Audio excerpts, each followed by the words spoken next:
ગુજરાતના મંત્રીમંડળના વિસ્તરણની વાત અને ગુજરાતના નવા પ્રદેશ પ્રમુખની વાત છેલ્લા કેટલાક સમયથી ચર્ચામાં હતી, પરંતુ જ્યારે પ્રધાનમંત્રી નરેન્દ્ર મોદીનો ગુજરાત પ્રવાસ પૂર્ણ થયો તો આ વાતને વધુ વેગ મળી ગયો. તેનું કારણ શું છે? તેનું કારણ એ જે કહેવામાં આવી રહ્યું છે તેવી મીડિયા સર્કલની અંદર વાતચીત ચાલી રહી છે, નેતાઓની અંદર વાતચીત ચાલી રહી છે કે પ્રધાનમંત્રી કેટલાક ધારાસભ્યો સાથે મુલાકાત કરી છે જ્યારે તેઓ ગુજરાત પ્રવાસે હતા.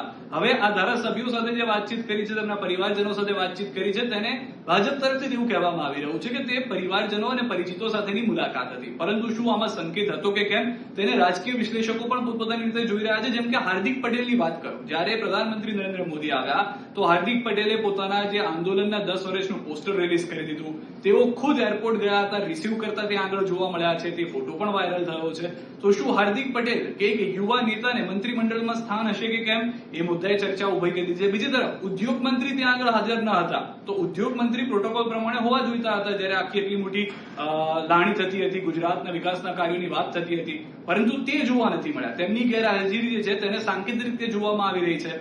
બીજી તરફ એવી પણ ચર્ચા ચાલી રહી છે કે અત્યાર સુધી સી.આર. પાટીલ પ્રદેશ પ્રમુખ છે અને હતા, તો તેઓ એક અલગથી દક્ષિણ ગુજરાતના જે નેતાઓ હતા, ધારાસભ્યો હતા, તેઓને મંત્રીમંડળમાં લાવ્યા હતા.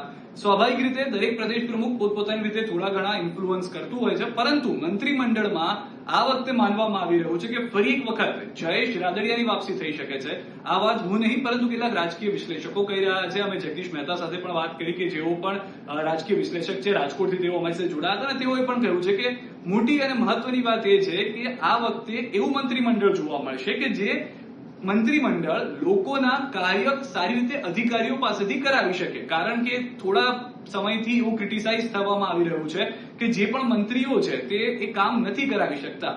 બીજી એક મહત્વની વાત તેમના તરફથી એ પણ કહેવામાં આવી કે કેટલાક રાજ્ય કક્ષાના મંત્રીઓ છે કે જેને પ્રમોશન મળી શકે છે.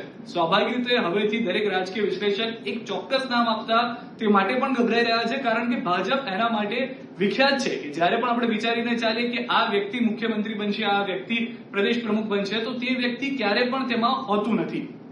પણ અહીંયા આગળ જો મોટા વાત કરવામાં આવે તો મંત્રીમંડળની અંદર જગદીશભાઈનું જે રીતે કહેવું છે તે પ્રમાણે કે કુંવરજી બાવળિયાને ડ્રોપ કરવામાં આવી શકે છે. શક્યતાઓ છે કે તેમના બદલે જે કેમ કે કોળી સમાજના મતની એની તમામ વાતો છે, તો હીરા સોલંકી યથાવત રહે અથવા તેમને કંઈક પ્રમોશન મળે, તે મંત્રીમંડળમાં મોટા સ્થાને જાય. તેવી જ રીતે પ્રફુલ પાનસેરિયાનું નામ પણ છે, પરંતુ આ કોઈ પણ નામ જે છે તેને પુષ્ટિ કોઈ કરતું નથી. તમામ લોકોનું કહેવું છે કે આમાંથી રાજ્ય કક્ષાના મંત્રીઓ પ્રમોટ થઈને કેબિનેટમાં જઈ શકે છે, કેબિનેટના મોટા મંત્રીઓને આ વખતે રજા આપી દેવામાં આવી શકે છે અને એવા મંત્રીઓ અથવા તો એવા ધારાસભ્યોને નેતા બનાવવામાં આવી શકે છે કે જેઓ પકડ સારી રીતે પોતાના અધિકારીઓ પર રાખી શકે, પોતાના વિસ્તારના કાર્યો પર રાખી શકે અને અલગ અલગ ચર્ચાઓ તેને લઈને થઈ રહી છે.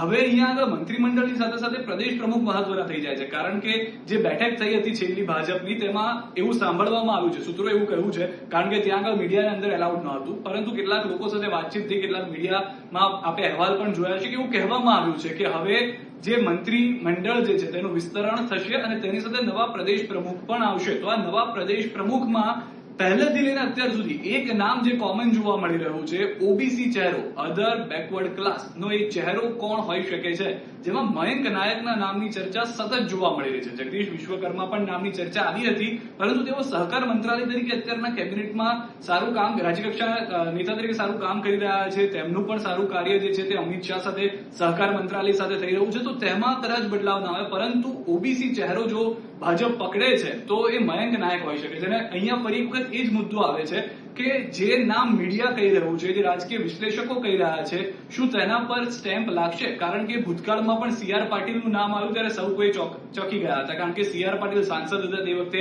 કોઈ વિચાર્યું પણ ન હતું કે સી.આર. પાટીલ આવશે, આટલી મોટી બેઠકો લઈને આવશે અને આટલી બધી બેઠકો સાથે જીતાડીને પણ આવશે. પરંતુ હવે જે રાજકીય વિશ્લેષકો છે તેમનું કહેવું છે કે એક વાત ફાઇનલ છે, કોઈ નવા ધારાસભ્યને કે સીધા જે નવા કોઈ મંત્રી બનાવી દેવામાં નહીં આવે. આ વખતે પરફોર્મન્સ બેઝ, એટલે કે જેઓએ ભૂતકાળમાં સારું કામ કર્યું છે અથવા તો જેઓનું કાર્ય અત્યાર સુધી સારું રહ્યું છે તેઓને જ આ મંત્રીમંડળમાં સ્થાન આપવામાં આવશે. કારણ કે હવે 2 વર્ષ બાકી છે, વિધાનસભાની ચૂંટણી ફરી એક વખત થશે 2027માં, તો તેવા નેતાઓ, તેવા મંત્રીઓ હોવા જોઈએ કે જે સરકારનું નામ પણ અથવા સરકારનું જે કામ છે તે લોકો સુધી પહોંચાડી શકે અને જ્યારે ફરી એક વખત બીજી 2 પાર્ટી વિરુદ્ધમાં આવવાની હોય તો તેમની સામે મોટી લીડથી જીતી શકે. અને તેવા જ એક પ્રદેશ પ્રમુખ પણ હશે કે જે કહેવામાં આવે છે કે સોશિયલ મિકેનિઝમ, સોશિયલ એન્જિનિયરિંગ માટે ભાજપ ફેમસ છે અને તે તેમાં નિપુણ છે, એવું કહેવું પણ બે મત નહીં હોય. તો તેવી રીતનો કોઈ એક વ્યક્તિ હશે કે જે પ્રદેશ પ્રમુખ તરીકે તમામ મંત્રીઓને સાથે લઈ શકે, સંગઠનને પણ સાથે રાખી શકે અને સરકારને પણ સાથે રાખી શકે. જો કે થોડા સમયની અંદર જ, કારણ કે હવે કહેવામાં આવી રહ્યું છે કે કદાચ સપ્ટેમ્બરના મધ્ય પહેલા એ તારીખો આવી જશે અથવા તે દિવસ આવી જશે કે જ્યારે મંત્રીમંડળનું વિસ્તરણ પણ થઈ ગયું હશે અને નવા પ્રદેશ પ્રમુખ પણ આવી ગયા છે.